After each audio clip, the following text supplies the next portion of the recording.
শ্রীধর এডুকেশনের পক্ষ থেকে সকলকে স্বাগত। আসন্ন টেট পরীক্ষার দিকে লক্ষ্য রেখে আজ আমি তোমাদের সামনে নিয়ে এসেছি প্র্যাকটিস সেটের একটা নতুন সিরিজ, যেখানে আমরা বিভিন্ন রাজ্যে হয়ে যাওয়া টেট পরীক্ষার প্রশ্ন এবং সিটেটের প্রশ্ন নিয়ে আলোচনা করব। তাতে পেডাগগিও থাকবে এবং গ্রামারও থাকবে।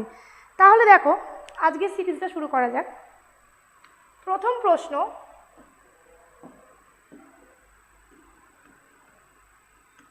প্রশ্ন, চুজ দ্য কারেক্ট অল্টারনেটিভ। এখানে দেখো দেওয়া আছে C was singing a song. যে সেন্টেন্সটা আছে অ্যাক্টিভে, আমাকে এটার প্যাসিভটা বলতে হবে, যেখানে শূন্যস্থান পূরণ করতে হবে প্যাসিভটা দিয়ে। এ সং, তাহলে দেখো এখানে আছে ওয়াজ সিঙ্গিং, যেটা ছিল পাস্ট কন্টিনিউয়াস টেন্সে। আমরা জানি অ্যাক্টিভ দিয়ে যে পাস্ট কন্টিনিউয়াস থাকলে সেটা প্যাসিভে কি হয়ে যায়, বি ভার্ব বসে প্লাস বিইং বসে প্লাস ফাইনাইট ভার্বটা থার্ড ফর্মে বসে V3-তে। তাহলে ওয়াজ সিঙ্গিং হয়ে যাবে ওয়াজ বিইং সাং। অর্থাৎ এই প্রশ্নের উত্তর হবে option number B, a song was being sung by her. পরের প্রশ্ন দেখো, my sister said to me are you well. যেটা ডাইরেক্টে দেওয়া আছে, অর্থাৎ ন্যারেশন চেঞ্জ থেকে আমাদের করতে হবে ইনডাইরেক্টে। তাহলে দেখো এখানে যদি পাস্ট টেন্স থাকে আর ভিতরটা যদি প্রেজেন্ট ইনডেফিনাইট টেন্স থাকে, তাহলে আরটা চেঞ্জ হয়ে কিসে যাবে, পাস্ট ইনডেফিনাইট টেন্সে। আর যেহেতু এটা প্রশ্ন জিজ্ঞাসা করছে, তাহলে সেড টু পরিবর্তিত হবে আস্কডে। তাহলে দেখো মাই সিস্টার আস্কড কোন অপশনে আছে, আস্কড এখানে আছে, তাহলে বাকি দুটো রং। পরের অপশন কি বলেছি, প্রেজেন্ট ইনডেফিনাইট যাবে পাস্ট ইনডেফিনাইটে, দেখো সেটা আছে ডি অপশনে। অর্থাৎ উত্তরটা হবে my sister asked me if I was well. তাহলে উত্তর হচ্ছে অপশন নাম্বার ডি। 2 নম্বর প্রশ্নের উত্তর হলো অপশন নাম্বার ডি। পরের প্রশ্ন দেখো, এখানে একটা অ্যাপ্রোপ্রিয়েট প্রিপোজিশন চুজ করতে দিয়েছে। I usually go to bed dash midnight. আমরা জানি দিনের যেই পার্টসগুলো তার মধ্যে কিছু কিছুর আগে ইন বসে, কিছু কিছুর আগে অ্যাট বসে। যেমন আমরা বলি in the morning, in the evening, ঠিক আছে? সেরকমই at dawn, at dusk, at midnight, at night, অর্থাৎ শর্ট স্প্যান যেগুলো সেগুলোর আগে আমরা অ্যাট ইউজ করি। তাহলে এখানে মিডনাইটের আগে কি বসবে, অ্যাট, অপশন নাম্বার সি। পরের প্রশ্ন দেখো, এটাও একটা appropriate preposition. I have never travelled dash air. এখানে দেখো বাই এয়ার কথাটার অর্থ হচ্ছে আকাশ পথে, অর্থাৎ এটা একটা phrase. I have never travelled by air. পরের প্রশ্ন দেখো, এখানে গ্রামার ভার্ব থেকে দিয়েছে একটা শূন্যস্থান পূরণ। The weather office had predicted, অর্থাৎ এটা আছে past perfect tense, that it dash rain soon. অর্থাৎ ওয়েদার অফিস এরকম প্রেডিকশন করেছে যে শীঘ্রই বৃষ্টি হতে চলেছে। এবার দেখো যখন প্রেডিকশনটা করা হয়েছে তখন কিন্তু বৃষ্টি হয়নি, বৃষ্টি হবে, অর্থাৎ ফিউচার। অথচ আমাদের এখানে আছে হ্যাড প্রেডিক্টেড, অর্থাৎ ফিউচার। কিন্তু ফিউচারে যে মডালটা আমরা ইউজ করবো, অর্থাৎ আমরা যেটা সাধারণত ব্যবহার করে থাকি উইল বা শ্যাল, যেহেতু এখানে ইট আছে, ইটের সাথে আমরা বসাতাম উইল। কিন্তু হ্যাড প্রেডিক্টেড সেন্টেন্সটা আছেই পাস্ট টেন্সে, তাই আমরা এখানে ইউজ করবো উইলের যেটা পাস্ট টেন্স, অর্থাৎ উড। তাহলে option number C, would rain, it would rain soon, এটা হবে উত্তর। পরের প্রশ্ন দেখো, এটাও ভার্বের উপর থেকে আছে। The man dash to me. তাহলে এখানে দেখো লোকটি আমার পরিচিত, অর্থাৎ সেন্টেন্সটা কিন্তু অ্যাক্টিভে নেই, সেন্টেন্সটা আছে প্যাসিভে।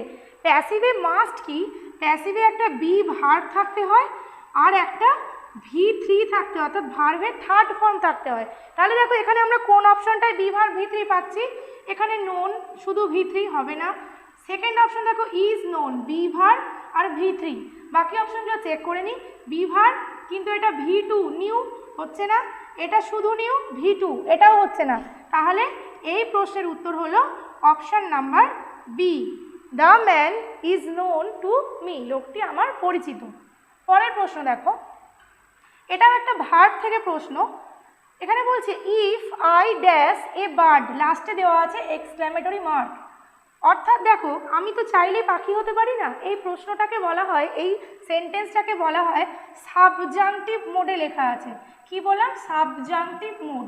কেন সাবজাংটিভ মোড? সাবজাংটিভ মোড হচ্ছে যখন আমরা কোনো কিছু অলিক কল্পনা করে নিই, যেটা নয় আমরা সেটা কল্পনা করি সত্যি বলে। তাহলে এখানে কি ভাবছে যে আমি যদি পাখি হতাম, এই সাবজাংটিভ মোডের ক্ষেত্রে কি হয়, ফার্স্ট পারসন আই বা হি বা সি যার সাথে আমরা ওয়াজ ব্যবহার করি তার সাথে ওয়াজের বদলে ওয়ার বসে, তাহলে এই প্রশ্নের উত্তর হবে option number B, is I were a bird, যার বাংলা মানে হচ্ছে যদি আমি একটি পাখি হতাম। পরের প্রশ্ন দেখো, প্লিজ ডোন্ট, আচ্ছা এটা হচ্ছে গ্রুপ ভার্ব থেকে, তোমাদের সিলেবাসে দেখবে গ্রুপ ভার্ব দেওয়া আছে, এই প্রশ্নটা রয়েছে গ্রুপ ভার্ব থেকে শূন্যস্থান পূরণ আকারে। Please don't dash the truth, অর্থাৎ এখানে কি বলতে চাইছে, সত্য লুকিয়ে রেখো না। তাহলে দেখো এখানে কোনটা হবে, হোল্ড ব্যাক। হোল্ড ব্যাক কথার অর্থ কিন্তু সত্য গোপন করা, কোনো কিছু গোপন করা, সত্য নয় গোপন করা। তাহলে এই প্রশ্নের উত্তর হবে hold back, please don't hold back the truth.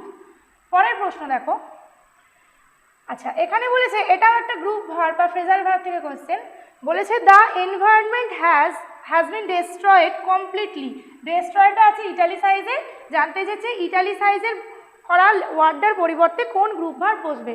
Destroyed মানে হচ্ছে ধ্বংস করে দেওয়া বা কোনো কিছু সমূলে উৎপাটন করা, কোনো কিছু মুছে দেওয়া, তাহলে তার উত্তর কিন্তু ওয়াইপ আউট, অর্থাৎ ডেস্ট্রয়েড যেহেতু ওখানে পাস্ট টেন্সে আছে এখানেও হবে এটা পাস্ট টেন্সে ওয়াইপড আউট, অর্থাৎ কোনো কিছু মুছে দেওয়া। পরের প্রশ্ন দেখো, এটাও একটা প্রিপোজিশন থেকে আছে, the hotel is adjacent dash the station. Adjacent কথার অর্থ হচ্ছে লাগোয়া, অর্থাৎ হোটেলটা হলো স্টেশনের লাগোয়া। লাগোয়া তাহলে কি হয়, adjacent to, appropriate preposition adjacent to. পরের প্রশ্ন দেখো, আচ্ছা এইখান থেকে প্রথম 10টা আমরা আলোচনা করলাম গ্রামারের ওপর বেস করে, যেগুলো 2012 সালের টেট এবং অন্যান্য রাজ্যের টেটে এসেছিল বা সি টেটেও এসেছিল। এইবার যে 11 থেকে প্রশ্নগুলো এগুলো হচ্ছে পেডাগগির ওপর। দেখো তোমাদের পেডাগগিতে একটা চ্যাপ্টার আছে লার্নিং অ্যান্ড অ্যাকুইজিশন, আমি সেই লার্নিং অ্যান্ড অ্যাকুইজিশন চ্যাপ্টার থেকে 10টা কোয়েশ্চেন দিয়েছি যেগুলো খুবই ইম্পর্টেন্ট। প্রথম প্রশ্ন দেখো, what is the main difference between learning, acquisition and learning. প্রথমে বলি অ্যাকুইজিশন কথার অর্থ হচ্ছে আত্মীকরণ করা, অর্থাৎ আমরা সাধারণত ফার্স্ট ল্যাঙ্গুয়েজ যেটা আমাদের মাতৃভাষা সেটাকে আত্মীকরণ করে থাকি, আর লার্নিং হচ্ছে শেখা, শিখন, কোনটা আমরা শিখি যেটা আমাদের সেকেন্ড ল্যাঙ্গুয়েজ। তাহলে এই আত্মীকরণ আর শিখন এই দুটোর মধ্যে মেন ডিফারেন্স কি, দেখো ফার্স্ট ল্যাঙ্গুয়েজ শিখতে কিন্তু আমাদের টেক্সট বুক লাগে না, আমরা কথা বলতে শিখি যখন তখনই ফার্স্ট ল্যাঙ্গুয়েজে কথা বলি, তাহলে অপশন নাম্বার এ ভুল। অপশন নাম্বার বি বলছে স্কুল, দেখো অ্যাকুইজিশনের ক্ষেত্রে কিন্তু স্কুলের গুরুত্ব প্রথম থেকে শুরু হয়ে যায় না, তাহলে স্কুলেও হবে না। 3 নম্বর বলছে এনভায়রনমেন্ট মানে পরিবেশ, পরিবেশ তো গুরুত্বপূর্ণ বটে, তুমি কোন পরিবেশে বড় হচ্ছ তার উপর ডিপেন্ড করবে তোমার ল্যাঙ্গুয়েজ কেমন। ডি বলছে টিচার, তাহলে আমরা যখন এটাও হবে না, এই কারণে আমরা যখন ফার্স্ট ল্যাঙ্গুয়েজ মাদার টাং মা বাবা বলতে শিখি তখন কিন্তু আমাদের সামনে টিচার থাকেন না, তাহলে এখানে উত্তর হচ্ছে অপশন নাম্বার সি এনভায়রনমেন্ট। অর্থাৎ লার্নিং, অ্যাকুইজিশন এবং লার্নিং এই দুটোর মধ্যে তফাৎটা সৃষ্টি করে কে, এনভায়রনমেন্ট। একটা হচ্ছে আমাদের কাছে তৈরি করা পরিপাটি পরিবেশ যেটা লার্নিংয়ের ক্ষেত্রে, আর একটা হচ্ছে আমাদের পাওয়া স্বাভাবিক পরিবেশ যেটা আমরা বাড়িতে পাই, বন্ধু বান্ধবদের কাছে পাই, তাহলে এখানে উত্তর হলো এনভায়রনমেন্ট। পরের প্রশ্ন দেখো, which of the following is a prerequisite two learning a language. একটা ল্যাঙ্গুয়েজ শিখতে গেলে আমাদের মেন প্রয়োজন কি। প্রথম অপশন বলেছে মোটিভেশন, অর্থাৎ তোমাকে উদ্বুদ্ধ থাকতে হবে। 2 নম্বর অপশন বলেছে হ্যাবিট ফরমেশন, অর্থাৎ তুমি যে ভাষাটা শিখছো সেটা তোমাকে হ্যাবিটের মধ্যে আনতে হবে, অভ্যাসে আনতে হবে। ইমিটেশন, টিচার বলছে বা কেউ একজন বলছে যার কাছে তুমি শিখছো সেটা তুমি নকল করছো, নাকি ওরাল অ্যাপ্রোচ মানে তুমি মুখে বারবার সেটা বলার চেষ্টা করছো। এখানে দেখো বলি, তোমাকে হ্যাবিট ফরমেশনই করার প্রয়োজন হোক, ইমিটেশন করার প্রয়োজনই হোক বা ওরাল অ্যাপ্রোচই হোক, এই তিনটের জন্য আমার একটা জিনিস কি প্রয়োজন, উদ্যম। তোমার যদি ইচ্ছাই না থাকে, তুমি যদি মোটিভেটেডই না হও একটা ল্যাঙ্গুয়েজ শিখতে, তাহলে তো তোমার এই তিনটে আসবেই না। আমরা যেটা করতে মোটিভেটেড নই আমরা তার হ্যাবিটই তৈরি করি না, তাহলে এখানে সব থেকে গুরুত্বপূর্ণ কিন্তু মোটিভেশন, অর্থাৎ এই প্রশ্নের উত্তর হবে মোটিভেশন। পরের প্রশ্ন দেখো, learning a language is a, একটা ল্যাঙ্গুয়েজ শেখা কি, একটা গ্র্যাজুয়াল প্রসেস অর্থাৎ একটা ধীর প্রক্রিয়া, লাস্ট প্রসেস শেষ প্রক্রিয়া, ইনস্ট্যান্ট যেটা হঠাৎ করে হয়ে যায়, নাকি অল ইনক্লুসিভ প্রসেস, নাকি সব কিছু এর মধ্যে অন্তর্ভুক্ত থাকে। দেখো একটা কথা বলি, একটা ল্যাঙ্গুয়েজ শেখা কখনো লাস্ট প্রসেস হতে পারে না। লাস্ট আবার কি, আচ্ছা ইনস্ট্যান্ট মানে চট করে কি কেউ কোনো ভাষা পুরোপুরি শিখতে পারে না, এটাও ভুল। এবার পড়ে থাকছে অপশান এ আর ডি, অল ইনক্লুসিভ প্রসেস আর গ্র্যাজুয়াল প্রসেস। দেখো ল্যাঙ্গুয়েজ শেখা মানে কিন্তু সে সব শিখে যাচ্ছে তা নয়, সে ল্যাঙ্গুয়েজে পারদর্শী হচ্ছে, কিন্তু সে অন্য কিছুতে, সে সাইকেল চালাতে, সাঁতার কাটতে, নাচতে, গাইতেও পারদর্শী, তার কিন্তু কোনো মানে নেই। অর্থাৎ এখানে উত্তর কিন্তু হবে আমাদের অপশান নাম্বার এ, যেটা আছে গ্র্যাজুয়াল প্রসেস। একটা ল্যাঙ্গুয়েজ আমরা প্রথমে কি শিখি, আস্তে আস্তে শিখি, অ আ ক খ শিখি, সেখান থেকে ওয়ার্ড তৈরি করা শিখি, সেন্টেন্স তৈরি করা শিখি, প্যারাগ্রাফ তৈরি করা শিখি, প্রবন্ধ করে তৈরি করা লেখা শিখি। তাহলে গ্র্যাজুয়াল প্রসেস, একটা জিনিস আমরা ধীরে ধীরে শিখছি, গ্র্যাজুয়াল প্রসেস হবে এর উত্তর। পরের প্রশ্ন দেখো, language acquisition occurs only when, language acquisition একটা ভাষার আত্মীকরণ কখন ঘটে? অপশন বলছে the child is taught the rules of grammar, শিশুকে তুমি ব্যাকরণের রুল শিখিয়ে ল্যাঙ্গুয়েজ আত্মীকরণ ঘটাচ্ছ, ঠিক আছে? অর্থাৎ মা বলতে গেলে আগে গ্রামার শিখতে হবে। 2 নম্বর option, the child is given an award, শিশুকে পুরস্কার দেওয়া হচ্ছে, মায়ের পর বাবা বলতে গেলে একটা লজেন্স দিতে হবে। তারপরে বলছে the child has exposure to the language, চাইল্ডের যে ল্যাঙ্গুয়েজটা সে অ্যাকুইজিট করবে, যে ল্যাঙ্গুয়েজটা সে শিখবে, সেটা তার এক্সপোজার আছে। এক্সপোজার আছে মিনস সে সেই ল্যাঙ্গুয়েজটা আশেপাশে প্রচুর পরিমাণে শুনতে পায়। আর কি, the child অ্যাবজর্বস the language without conscious attention, অর্থাৎ তার কোনো সচেতন মনোযোগই নেই, সে আপনিই ল্যাঙ্গুয়েজটা শিখে যাবে। দেখো শিখে যাবে, কিন্তু এমনভাবে শিখে যাবে না যে তাতে কোনো মনোযোগই দিচ্ছে না। অর্থাৎ এখানে দেখো অ্যাপ্রোপ্রিয়েট হচ্ছে অপশন নাম্বার সি, যেখানে বলছে বাচ্চাটি, শিশুটির সেই ল্যাঙ্গুয়েজে এক্সপোজার থাকতে হবে। কেন? বাড়িতে আমরা যে ভাষায় কথা বলতে শিখি, আমরা সেই ভাষায় কিন্তু শিখে যাই খুব চটপট। ধরো আমার মাতৃভাষা বাংলা, কিন্তু আমি যেখানে আছি সেখানে সবাই ইংলিশে কথা বলে, তাহলে কিন্তু আমি ইংলিশটাই শিখবো, কারণ আমি সেটা, তার প্রতি আমার এক্সপোজারটা বেশি, তার প্রতি সেটাতে আমার অ্যাক্সেসটা বেশি, আমি শুনছি ইংলিশটা বেশি। দেখবে কোনো কোনো শিশু বাংলা ওয়ার্ডের বাংলাগুলো থেকে ইংরাজিটা আগে শিখে যায়, কারণ তার বাবা মা তাকে সেরকমই শেখায়। অর্থাৎ এক্সপোজার এটা কিন্তু খুব গুরুত্বপূর্ণ। তাহলে এর উত্তর হলো অপশন নাম্বার সি। পরের প্রশ্ন, mother tongue influence can be effectively minimized in the classroom by, ধরো কোনো একটা ক্লাসে তুমি সেকেন্ড ল্যাঙ্গুয়েজ পড়ছো, তাহলে সেখানে তোমাকে সেকেন্ড ল্যাঙ্গুয়েজটা বাচ্চাদের শেখানোর জন্য মাদার টাংয়ের ইনফ্লুয়েন্সটা কীভাবে কমাবে? অপশান দেখো, using the mother tongue more often, মাঝে মাঝে মাদার টাং ইউজ করবো, giving examples to the mother tongue, mother টাংয়ের এক্সাম্পল দেবো, giving a lot of exposure to the target language, প্রচুর পরিমাণে টার্গেট ল্যাঙ্গুয়েজ ইউজ করবো, নাকি giving inputs from the target language in a simple graded manner, target language থেকে ছোট ছোট example দিয়ে দিয়ে যেটা খুব সিম্পল আর গ্রেডেড, খুব সংযতভাবে, খুব সহজভাবে তাদের শেখানোর চেষ্টা করব। তাহলে দেখো চারটে অপশনের মধ্যে মাদার টাং যদি মাঝে মাঝে ইউজ করি, তাহলে তো কি ব্যাপারটা দাঁড়ালো, খিচুড়ি গোছের ব্যাপারটা হয়ে গেল। মাদার টাং ইউজ করছি, টার্গেট ল্যাঙ্গুয়েজ ইউজ করছি, শিশুরা সব গুলিয়ে ফেলছে। তুমি একটা কথা বলছো, প্রথম দুটো ওয়ার্ড বললে বাংলায়, পরের দুটো বললে ইংরেজিতে, পরের দুটো বললে হিন্দিতে, সব গুলিয়ে গেল। তারপরে বলছে কি giving examples to the mother tongue, একই ব্যাপার, তুমি ইংরেজিতে বলছো, এক্সাম্পল দিচ্ছ বাংলায়, এটাও তাদের কাছে পরিষ্কার হবে না। 3 নম্বর বলছে প্রচুর পরিমাণে টার্গেট ল্যাঙ্গুয়েজ ইউজ করা। দেখো একটা শিশু যখন ইংরাজি ধরো শিখতে যাচ্ছে, শুধুই তাকে প্রথম থেকে ইংরাজি বলে দিলে সে পরের দিন আর ক্লাসে যাবে না, কারণ সে কিছুই বুঝতে পারবে না। অর্থাৎ এটাও হলো না। অপশন নাম্বার ডি তাহলে এখানে মোস্ট অ্যাপ্রোপ্রিয়েট, কারণ যদি তাকে টার্গেট ল্যাঙ্গুয়েজ থেকে, তুমি ধরো পড়াচ্ছ বাংলাতে, কিন্তু টার্গেট ল্যাঙ্গুয়েজ থেকে তাকে একটু একটু করে ইনপুট দিতে থাকলে, অর্থাৎ কাউকে বলে দরজাটা বন্ধ করো, তাকে তুমি এটা বললে, আচ্ছা এটার ইংরাজি কী হতে পারে, এইভাবে আস্তে আস্তে তাকে শেখানো, মাঝে মাঝে খুব সরল উপায়ে তাকে শেখানো। এমন নয় প্রথম থেকেই তুমি গিয়ে ইংরাজিতে বলতে শুরু করে দিলে, তাহলে কিন্তু তাদের শেখা যাবে না, শেখানো যাবে না। তাহলে অপশন নাম্বার ডি হলো এখানে উত্তর।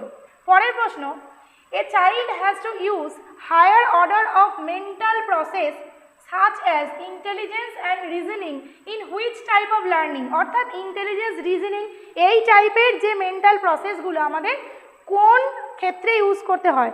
এখানে দেখো কতগুলো লার্নিং আছে, তার মধ্যে প্রথমটা হচ্ছে motor skill learning. Motor skill learning মানে হচ্ছে আমরা দৈহিক যে কাজকর্মগুলো করি, সুইমিং, ঠিক আছে, বা সাইকেল চালানো, দৌড়ানো, এগুলো হচ্ছে মোটর স্কিল।